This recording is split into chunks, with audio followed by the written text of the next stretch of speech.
Bonjour à tous. Alors, viens cette fois pour vous parler des énergies de cette nouvelle lune, du fin de mois et puis aussi des 6 prochaines euh, mois. Et en fait, ce qui est marrant, c'est que oui, ces derniers temps, je vous avais dit que j'avais du mal à voir les choses, à canaliser comme avant. Et là, j'ai l'impression que ça revient. Le fait d'avoir vraiment lâché prise, d'avoir osé mettre un coup de pied dans la poussière, dans le tapis, j'ai l'impression que voilà, il y a des petites choses qui sont changées, sauf que, pour ça c'est le truc moins chouette, mais c'est pour ça qu'il faut faire quand même attention à ce qu'on dit, parce que de plus en plus, on manifeste ce qu'on demande. Et moi, j'avais demandé à mieux dormir, à arrêter d'être réveillée en pleine nuit, etc. Donc, du coup, oui, je dormais mieux. Sauf que là, depuis 2, 3 nuits, quelques nuits, voilà, je suis de nouveau réveillée en pleine nuit, je mets du temps à me rendormir. Et tant que je ne mets pas sur papier ce que j'ai en tête, ou les images, les idées, ou tout ce que j'ai en tête sur papier, je n'arrive pas à me rendormir. Et en général, on est aux alentours de 3 heures du matin, comme avant. Donc du coup, c'est revenu. Et voilà, j'ai pris mon petit carnet, parce que du coup, j'ai tout écrit. J'ai écrit 3 pages à 3 heures du matin. Donc, je vais essayer de me relire. J'espère que je vais réussir, parce que du coup, à moitié dans le noir, c'est pas évident. Mais, euh, mais voilà, il y a de gros messages, de beaux messages. Et j'avais envie voilà, de partager tout ça avec vous. Donc, alors la première chose qui m'est venue,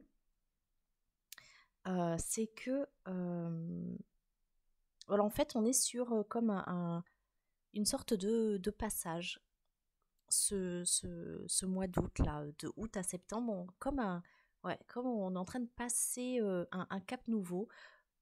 On est en train de prendre conscience de plein de choses, en fait, hein. C'est des prises de conscience qu'on voyait pas avant, on voyait peut-être pas bouger, puis on se dit, ah ouais, quand même. Donc on commence à comprendre le pourquoi de tout ce qu'on a vécu. Et je sens que voilà, on est sur le point de vraiment de commencer une nouvelle phase pour le collectif, en fait. Et donc, ce qui m'était venu, c'était, j'ai repensé, je ne sais pas si vous avez entendu, cette personne qui a gagné 250 millions au loto, ou je ne sais plus trop quoi. Et, euh, et donc, c'est fascinant. Et c'est vrai que moi, je me disais, mais en fait, si cette personne, elle donnait ne serait-ce qu'un million à, ne serait-ce qu'aux Français, du coup, il lui en resterait plein. Elle pourrait même donner à toute la planète, presque, et il lui en resterait encore plein. Le problème, qu'est-ce que c'est? Ah bah oui, on est gentil, on est altruiste, on pense aux autres, et du coup, il n'y a plus de faim dans le monde, il n'y a plus de guerre, tout le monde est content parce que tout le monde a de l'argent. Oui, mais le problème, c'est que quand tout le monde a de l'argent, qu'est-ce qu'on fait? Eh ben, on a envie de profiter, on a envie de se poser, de ne plus travailler pour les autres. Et qu'est-ce qui se passe? Bah, du coup, le monde, il est à l'arrêt. Et on n'est plus, or c'est vrai, sous l'emprise des grandes fortunes. Mais par contre, on est dans le chaos. Parce que si personne ne travaille plus, et ben là, les gens, ils vont finir par se rendre compte que l'argent, ça se mange pas. Et Et qu'en fait, l'argent, c'est bien parce que ça permet oui, de survivre quelque part. Parce que c'est presque comme une forme d'esclavage. On dit que l'esclavage a été aboli depuis très longtemps. Mais en fait, le travail, certains, en tout cas, travail, c'est comme une forme d'esclavage des temps modernes, quelque part. Et donc oui, l'argent, c'est important parce qu'on est dans une société qui veut ça. Mais finalement, vivre vraiment, ce serait plus être solidaire. Parce que si on se rend compte que l'argent n'est pas nécessaire, et en fait, ce serait peut-être une bonne chose, qu'il il distribue tout cet argent à tout le monde et qu'on se retrouve dans le chaos, parce que c'est du chaos que naît finalement les meilleures idées et surtout la solidarité. Donc c'est là que tout le monde redeviendrait, euh, retournerait à soi, en tout cas, à faire ce pourquoi il est doué et, euh, et soutenir et aider les gens dans ce sens, être solidaire avec les autres, parce que je pense que c'est ça qu'on est venu faire sur Terre. C'est ça, être retrouver sa vraie nature et mettre son don au service des autres. Alors certains disent oui, don, non, on n'a pas de don. Mais en fait, pour moi, si, c'est chacun a une particularité bien précise. Et lorsqu'on trouve que c'est trop facile, bah oui, bah c'est facile, ça, c'est normal, je le sais, je vais pas dire aux autres ou donner aux autres ou partager parce qu'il n'y a pas d'utilité. Mais non, c'est si c'est facile pour nous, ça ne l'est pas forcément pour les autres. Donc c'est justement, c'est pas dans la difficulté qu'on doit trouver notre enfin qu'est-ce qu'on doit faire en fait pour aider les autres, parce que si c'est difficile ça veut dire qu'on va à contre-courant et c'est pas ça le but. C'est vraiment aller là où c'est facile. Quand c'est facile, et ben c'est là qu'on doit y aller, ça coule de source et on a toujours quelque chose qu'on sait mieux que quelqu'un d'autre et vice versa. Donc on apprend toujours de tous les jours, d'où encore cette notion de solidarité. Si on partage nos connaissances, le monde s'en porterait beaucoup mieux. Et, euh, et donc, oui, ce chaos, quelque part, permettrait de renaître. Et même si on n'arriverait pas, peut-être pas à cet extrême, je sens qu'on est vraiment dans cette phase-là on a tellement épluché les couches de l'oignon que là, au bout d'un moment, on se dit bon ben ça suffit, hein, oui, l'oignon, ça m'a fait pleurer, mais maintenant c'est bon, je vais me mettre à cuisiner quelque chose de bon avec ça. Voilà, que ça en valait la peine. Je sais pas, c'est l'image qui m'est venue là à l'instant et je pense que c'est quand même très parlant. Et puis, ah oui, et aussi, donc ça va nous éviter aussi tout ça. De plus en plus, en fait, on sort du triangle de Karpman. Vous savez, le victime, bourreau, sauveur, qu'on a on a tous été les trois euh, à un moment donné de notre vie, on continue encore parce qu'on est humain, mais moins qu'avant. Et je pense que si vous êtes là à m'écouter, c'est que vous aussi, vous vous rendez compte, je suis sûre, que par moment, les pics qui vous viennent comme avant, et ben vous ne réagissez plus comme avant. Et vous arrivez, même s'il y a l'élan de vous expliquer ou de vous énerver ou de vous plaindre, et ben en fait, ça s'arrête direct. Moi, c'est comme si je... Et puis le son, il sort pas et j'ai comme une fraction de seconde, je dis, ben non, en fait, c'est pas nécessaire. C'est pas nécessaire parce que je sais maintenant qui je suis, entre guillemets, parce que je pense qu'il y a encore un long chemin à faire pour vraiment se souvenir de tout. Mais en tout cas, euh, je me positionne, je suis bien présente, je suis bien alignée. Et, euh, et c'est super. Et franchement, je suis tellement reconnaissante pour ça que, oui, même s'il y a le chaos autour de moi, bah, j'arrive quand même à avancer avec le sourire et être positive. J'ai vraiment, en fait, je pense que ces derniers temps, à travers le chaos, développé une foi incroyable. Je pensais pas le dire un jour, hein. Et donc, oui, le but, je pense que là, c'est qu'on est en train d'aller vers un monde en paix, plus harmonieux, en tout cas pour nous, autour de nous. Et on voit vraiment la différence entre l'ego et l'éveil. Donc c'est vraiment, comme depuis ce moment où on sent que quand l'ego il est attaqué, maintenant on arrive, grâce à l'éveil qu'on a eu ces derniers temps, euh, de justement faire le shift tout de suite et se dire ok, c'est pas grave, je laisse passer. On ne prend plus sur le personnel et du coup c'est plus facile de ne plus entrer en conflit. Voilà. Et puis, quand j'ai regardé l'heure, il était 3h03. Donc, bien sûr, je suis allée voir la signification. Et c'était écrit que ça correspondait à l'ange Aladia, donc le symbole de l'indulgence et du pardon. Donc pour nous dire qu'en fait qu'on est sur la bonne voie et on est sur le point de trouver son équilibre. Donc voilà, c'est quand même vraiment positif, trouver un équilibre entre l'éveil, l'ego, parce que l'ego finalement c'est important.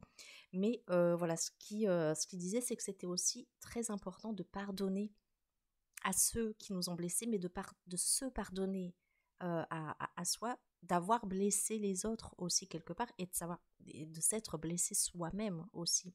Donc vraiment de se pardonner réellement, de lâcher prise là-dessus et d'aller de l'avant, parce que de toute façon, le passé, on ne peut pas le changer. Ce qu'on peut, c'est vraiment mettre notre énergie dans le présent pour un meilleur futur. Et puis, réparer nos erreurs.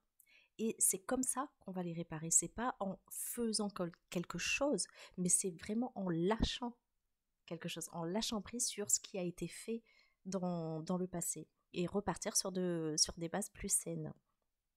Voilà. Par contre, ça va nous demander de sortir des sentiers battus, forcément parce qu'on n'a pas l'habitude, et de s'ouvrir à des choses nouvelles. Donc vraiment, si avant on avait les œillères comme ça, donc voilà, elles vont s'ouvrir, elles vont s'élargir, et là on va voir les opportunités qui ont toujours été présentes mais qu'on ne voyait pas avant. Et c'est vraiment oser prendre ces opportunités et, euh, et en faire quelque chose de beau, que ce soit au niveau pro, au niveau je sais pas, activité de loisirs, ou même voilà, au niveau social, les amis, etc. C'est vraiment s'ouvrir à des choses nouvelles. Et donc, ça va nous permettre aussi quelque part, de mieux communiquer, parce que si on s'ouvre à autre chose, c'est qu'on parle à des gens nouveaux, de choses nouvelles, et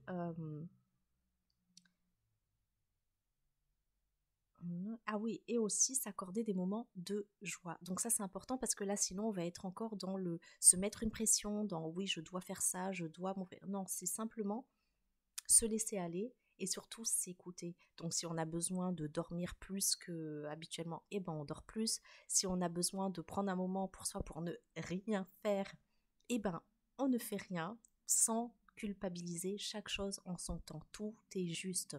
Par contre, après, il ne faut pas tomber effectivement dans l'extrême et passer son temps à ne rien faire parce qu'on est fatigué. Donc d'où l'importance de s'ouvrir à de nouvelles relations, de nouvelles personnes, parce que elles vont nous aider aussi à avancer et à s'ouvrir quelque part, et pas rester repliés sur nous-mêmes comme on a pu faire ces derniers temps, parce qu'il y avait vraiment un besoin de repli et de retour à soi. Et donc, je vais vous parlais de foi tout à l'heure. Donc c'est vraiment quelque chose qui va nous permettre. C'est quoi la foi? En fait, c'est rester positif, c'est garder l'espoir. Et encore, espoir, c'est pas vraiment la foi, parce que si on a l'espoir, ça veut dire qu'on a encore un doute, mais vraiment être positif, savoir que les choses sont en train de changer, et être attentif au message de l'univers, parce que croyez-moi, il y en a de plus en plus. Il suffit de demander et on les a presque, je voudrais pas dire instantanément, mais dans la journée en tout cas. Et il est important aussi de valoriser ses réussites, parce que c'est vrai qu'on a l'impression que les choses, elles avancent au ralenti. Alors là, il y a encore un truc rétrograde, je sais pas quoi. Donc voilà, apparemment, c'est dur à avancer. Donc, mais voilà, on accepte aussi. Et par contre, quand on regarde en arrière, on voit tout ce qu'on a traversé, tout ce qu'on a réussi à traverser, la façon dont on l'a fait et où on est aujourd'hui, les changements. Imaginez-vous, il y a 1 an, 2 ans, même 5 ans de ça, mais franchement, le chemin est long. Enfin, moi, je suis plus du tout la même. Et en même temps, je pense que j'ai jamais été autant moi-même que maintenant. Donc, c'est vraiment voilà, être reconnaissant pour ça, exprimer sa créativité, oser faire les choses qu'on aime sans, voilà, sans se préoccuper du regard des autres, sans se dire bon oui, bon là c'est pas utile, qu'est-ce qu'ils vont penser, ou bon c'est enfantin. Non, on s'en fiche, on a envie, ça nous met du baume au cœur, on le fait. Et puis voilà, et donc ça va nous faire avancer avec confiance vers l'avenir. Et puis d'ailleurs, il y a une question aussi qui m'était venue et qui est, je trouve, parfaite pour justement se demander, parce que je me dis oui, mais je suis bon pour quoi? Qu'est-ce que je vais faire? Comment je vais entrer voilà, dans ce cheminement? C'est si l'argent n'était plus un frein, qu'est-ce que je ferais pour soutenir, être solidaire envers les autres? Et quel talent je mettrais au service de l'humanité? C'est simple. Ça, si vous pensez votre journée idéale, en fait, c'est un peu encore plus simple. Ce que vous êtes en train de faire maintenant, ce que vous faites avec plaisir, ou quand vous dites oh mon Dieu, j'ai pas vu le temps passer tellement, ben c'est quelque chose que vous aimez, et ben c'est là qu'il faut commencer à creuser et à chercher, et faire peut-être juste une petite action. Ça peut ne pas être grand-chose, hein, juste en parler avec un ami, juste ou dire oui, ben là, je m'autorise de faire ça. Ou si vous aimez dessiner, ben tiens, je vais faire des dessins, et puis un jour, vous allez le mettre sur un réseau, quelqu'un va voir, il va être intéressé. Bon, voilà, c'est juste un exemple, mais voilà, c'est pour vous expliquer que c'est pas forcément quelque chose de très dur ou très compliqué à faire. Ça peut être juste, voilà, faire ce que vous aimez. Déjà, commencez par là, et vous serez sur la bonne voie. Ensuite, alors je tourne les pages parce que voilà, on arrive à la dernière. Voilà, désolée, cette vidéo, elle est un petit peu plus longue que d'habitude, mais là, ça fusait, ça fusait. Alors du coup, là, on est en 2025, c'est-à-dire qu'on est en année 9, c'est-à-dire qu'on va lâcher. On lâche, voilà, tout ce qui ne sert plus, et c'est un peu comme, parce que depuis le début de l'année, c'est comme si on était en gestation. Alors, vous savez, quand on est enceinte et que ça dure 9 mois, et puis à la fin, là, on n'en peut plus parce que ben, c'est tout un chamboulement dans notre corps, dans notre énergie, dans notre façon de voir les choses, d'appréhender les choses. Et, euh, et là, en fait, bah, du coup, on est en août, donc c'est 8, et le mois prochain, bah, c'est 9. C'est comme vraiment arriver à un stade où c'est le, la dernière ligne droite. On prend conscience de certaines choses euh, et on se dit, ok, qu'est-ce que je ne veux plus? Et on fait de la place pour le nouveau. Comme un nouveau-né, quand on sait qu'il va arriver, ben, par exemple, le bureau, on enlève le bureau et puis on fait une chambre de bébé. C'est un peu la même chose. Et là, on sait que... euh, donc, on se pose la question, qu'est-ce que je veux? Qu'est-ce que j'aime? Et quel accouchement je veux aussi? C'est important de savoir, de se poser, de dire, ok, comment j'aimerais que les choses soient dans l'idéal. Et voilà, donc c'est comme si le mois d'août, en fait, c'est une prise de conscience de, bah, c'est bientôt la fin. Donc on va commencer à préparer notre sac pour l'hôpital, à le mettre devant la porte, à faire des choses un peu plus concrètes. Voilà, parce on sait, on s'attend à ce qu'il y ait un petit, voilà, un changement d'un moment à l'autre. Septembre, eh ben, on va préparer l'accouchement. Ça y est, on aura travaillé tellement sur nous, tellement préparé ce moment-là, euh, parce on sera prêt à tout moment à avoir ce changement, parce qu'on aura été ouvert à toutes les opportunités. Et octobre, eh ben, ce sera la période d'adaptation. Comme quand le premier mois du bébé est là, on est fatigué, on dort, on est obligé de s'adapter parce que bah, c'est une nouvelle vie qui commence, etc. Donc là, ça va être un peu la même chose. Et au mois de novembre, donc là, on va suivre le flow. Donc comme quand on devient maman ou papa, bah, on suit aussi notre intuition. On a compris que voilà, le peu de premiers mois d'ajustement, on a compris certaines choses, et donc le deuxième mois, ça nous permet de suivre le flow, de suivre notre intuition, nos ressentis, etc. Et donc là, je sens que de novembre à mars, bah ça, on va un peu suivre voilà, le mouvement comme ça, mais ça va être de plus en plus fluide jusqu'à ce que, avant mars, on aura fait tout le grand ménage de printemps. Et à partir de mars, tout le monde, enfin souvent, il y a plein de gens qui disent que finalement le début de l'année énergétiquement, ce serait en mars. Ce serait vraiment le vrai début d'une nouvelle année. Et donc là, je sens qu'en mars, eh ben, ça correspondra à 5-6 mois de grossesse. Si vous avez suivi le processus, j'espère que c'est clair et que vous me suivez. Et ben, ça correspond aussi au moment où l'enfant il commence à manger de vrais aliments et plus seulement du lait maternel. Et en fait, ben, c'est comme si là, l'enfant il devient une, ouais, comme une personne à part entière. Il sait que il n'est plus, il se détache quelque part de la maman. Il devient vraiment une personne. Il s'intègre dans je sais pas, la vie. Comment on va dire ça, la vie de tous les jours, la vie humaine, où là vraiment il va euh, manger voilà, les choses que la Terre lui propose, vivre, commencer à vivre comme, comme les autres humains. Voilà, il y a comme ce petit changement. Et donc à partir du mois de mars, donc là je sens que ça va être là un cran au-dessus et et voilà que nos projets en fait vont prendre forme dans le monde, enfin.